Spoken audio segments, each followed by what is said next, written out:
Hello everyone, welcome back to my channel. मैं हूं मोनिका और मैं आज आप लोगों के साथ कुछ खुशखबरी आप लोगों के साथ शेयर करूंगी।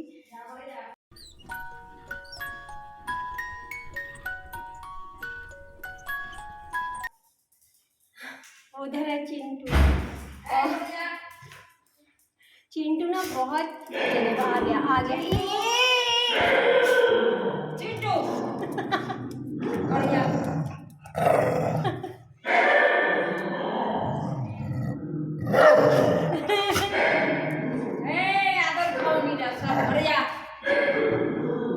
ये क्या हो रहा है? मैंने सोचा तो वीडियो शुरू करेंगे, ये क्या हो रहा है? हो रहा है और क्या हो रहा है?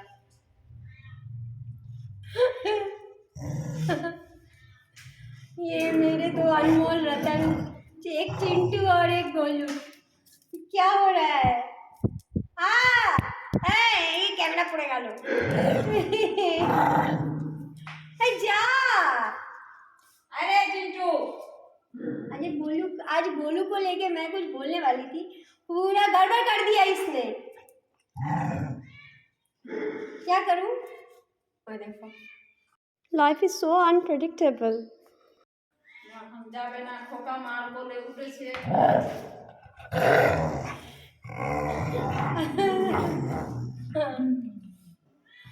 ओह माय गॉड, पूरा चिंटू को पहले भगाती हूँ, उसके बाद आते। हाँ, तो मैं क्या बोल रही थी? बोलो। गोलू अभी लड़ने जाएगा, वो सबके साथ, बहुत लोगों के साथ उसकी दुश्मनी है। प्यार भी उधर मिंटू निकला। आगे छाड़ा ना, वो छाड़ा अच्छा है, ये चलेगा ना मुश्किल है। हो गया, आ जाओ।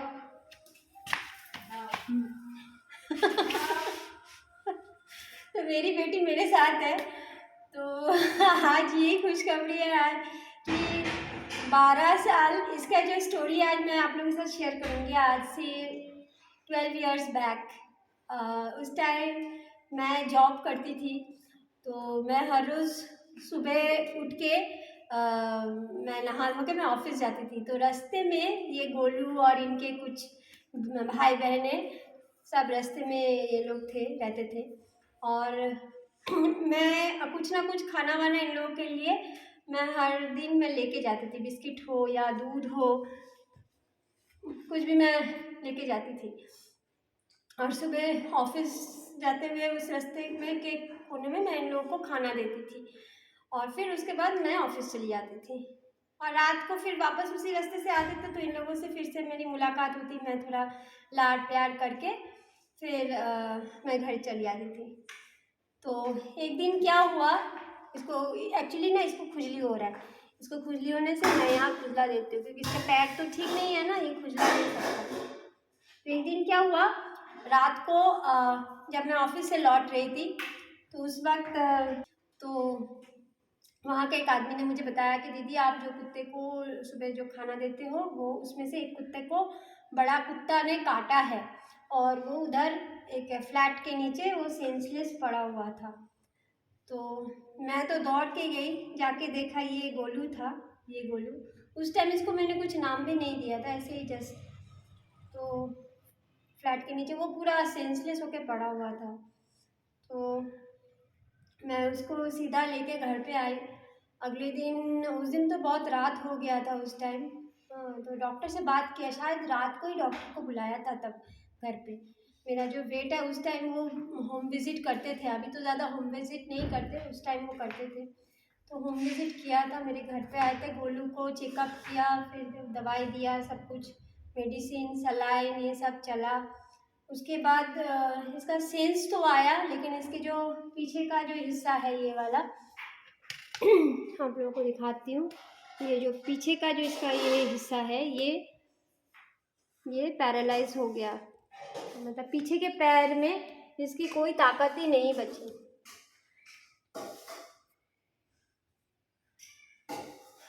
तो उसके बाद से बहुत सारा लॉन्ग ट्रीटमेंट, इसका नर्व का ट्रीटमेंट चला, होम्योपैथी, एलोपैथी, आकुपंक्चर, डॉक्टर ने जो जो ट्रीटमेंट बोले सब कुछ कराए।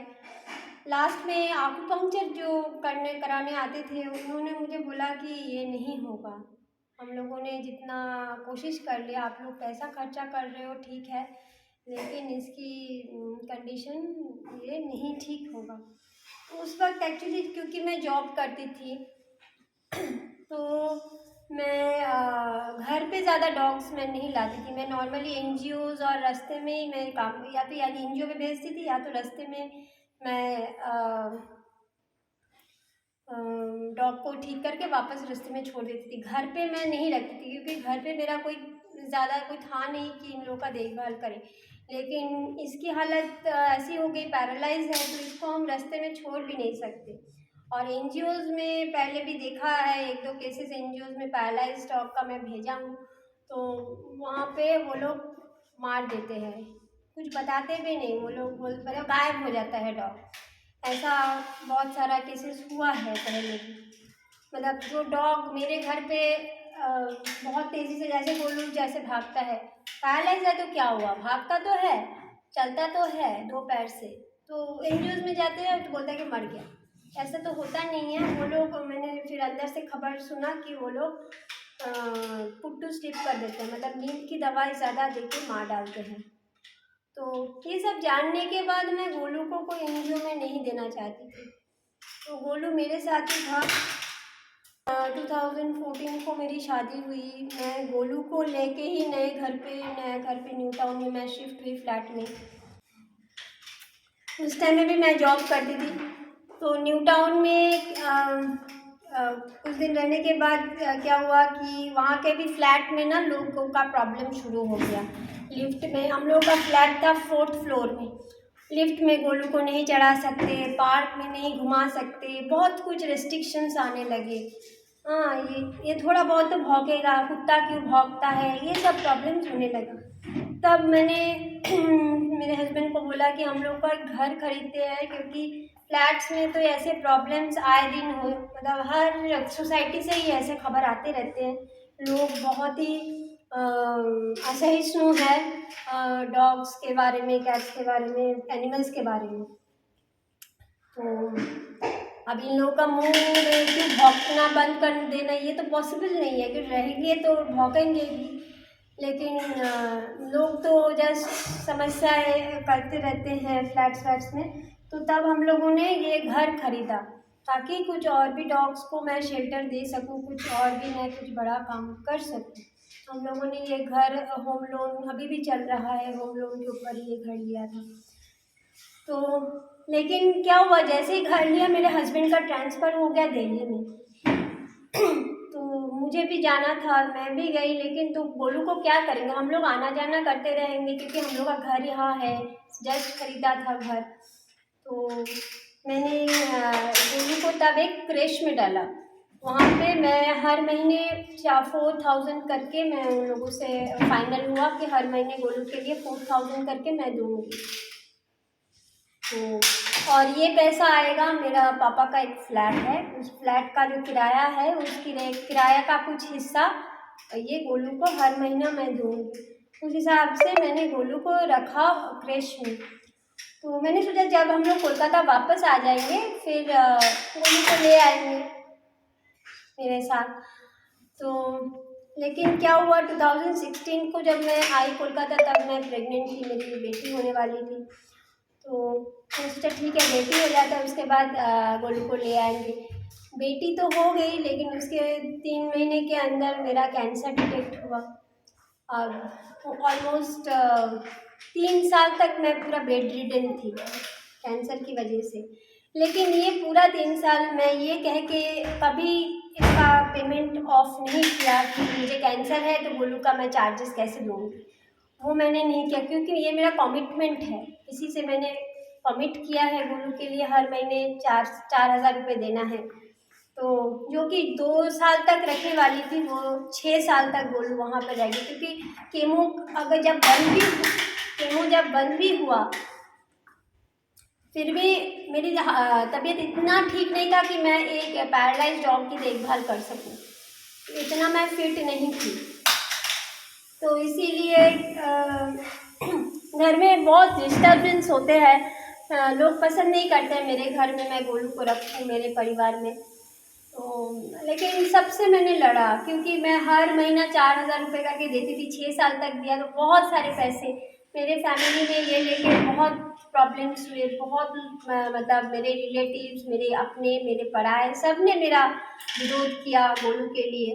हाँ, लेकिन मुझे कोई ये नहीं समझा कि ये कुछ एक डॉग नहीं है मेरे लिए, ये मेरा बच्चा है, ये मेरा मैंने जन्म नहीं दिया, लेकिन इसकी इसकी रिस्पॉन्सिबिलिटी मेरी है। ये मैंने कसम खाई है जब इसको मैं घर पे लाई, तो इसको मैं ऐसे फेंक नहीं सकती किसी भगवान के मतलब सहारे।